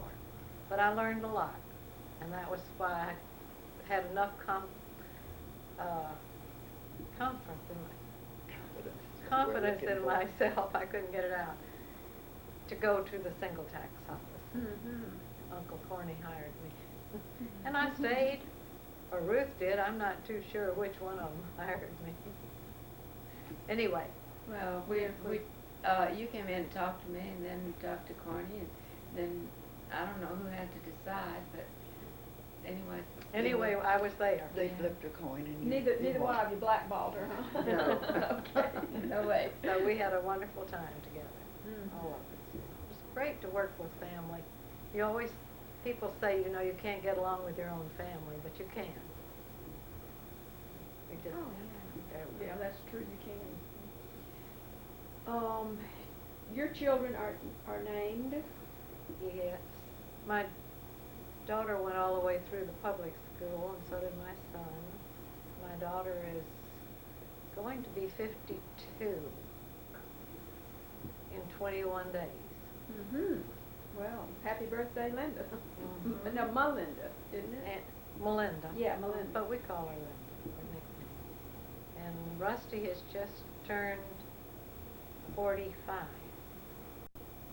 Mm-hmm. Okay, and he is There's still 7 running the years between them. Grand Rental up Yes. at, I guess it's Daphne now, isn't it? Or- Mm-hmm. I Well, guess that's what they still call it. Yeah. It's Daphne. Well, the city limit keeps moving this way, and I wasn't sure if it was That's right. Daphne or out there in Baldwin County somewhere. No, I think they call it Daphne. Okay. Mm-hmm. And he enjoys that very much. And my daughter's a school teacher, In? Daytona Beach, Florida. Okay. But you got another first, Flo, that she's got to tell you about. Her daughter Melinda was the first person married in the Greek church out at Malibu. Oh, yeah. well, how about that? Thank you, Dorothy. You're welcome. I'd forgotten about it. The very first Yes, couple they were the married very there. couple to be married. What year was that? I shouldn't have Don't ask me years. I don't keep up with that. Okay. Okay. My short memory losses fall on a lot of places like that. But it, yeah, I don't remember. Do you? It was when 26 after years you came ago. to work, It was, because Was didn't they it? just have their 25th anniversary Mhm. last year? So it must have been around 69 or 70. Yeah, that sounds about right. Okay. Okay. Yeah. I don't remember when that church was completed. Then my oldest granddaughter is married and produced the first great-grandson. Wonderful. Whose name is? Yeah. Whose name is? Oh gosh, Dorothy. Gaston. I know, but what's the first one? What's his first one? Kevin, no. His Okay. middle name is Gaston, is that? But they're calling him Gaston. And what is his last name? Hayward. Okay, That one. Gaston Hayward, Uh-huh. That's with right. something in I think front. it's It's James. James, I was gonna say, it's James. James Gaston Hayward. James, That's what it is. okay. That's right. So he's really After- named after his, Other grandfather. It just happened After- that it was a James. Oh, and a I Gaston, see. another- Okay. That was a popular name, James. because Jim would have been his uncle, great uncle, Right. right? Well, on his father's side, his daddy's name was James. Yeah, But she's saying on your No, side. Right. yeah. Yeah, well, there were two on that side, Mhm. because my mother's brother was James, and my father's brother was James. Mm-hmm. Lots of Jameses. Yeah. That's like Woods and Georges in my family, I guess. Mhm. Yes, And the so. Davids in mine. The Davids and yours, that's Yeah. right. You have those, don't you? But Gaston was born in the centennial year, and he did come up for the Founder's Day celebration. Oh, that's Yeah. great. That's wonderful. It was really great that they could make that trip, Melinda and Maria and the baby at that Uh-huh. time, to be here for the centennial. That's good. It was real exciting for me. Okay, so does that bring us up to the present day, pretty much? Mm-hmm. Oh, we need to talk about your children. You mentioned Jerry and Tommy and Margie, but of course it's Jerry and Tommy Yeager. And Margie's last name is Best, right? Right. Margaret Best. And Margaret works in the Fairhope single tax Yeah. and came there before I did. Uh-huh. Really a very family-oriented town, isn't it? She took a time off there at one time, didn't she? Mm-hmm. I'm No, not sure. I don't think She Margaret- worked for Henry before she came there, but I don't think she ever, Never left after maybe she when started. Randy, Okay, not excuse me, sure. I'm running out of tape. I do believe. I'm getting Well, a that- little flash here. okay, well, you So I must be probably running got out of all tape. you need plus. You might have Well, more I than want to thank need. you. Thank you both very kindly for letting us do this, and I'm sure future generations will be delighted. I don't know if they Other can than keep it ours, straight. Sure buddy, they talking about how old will. our children are, yeah.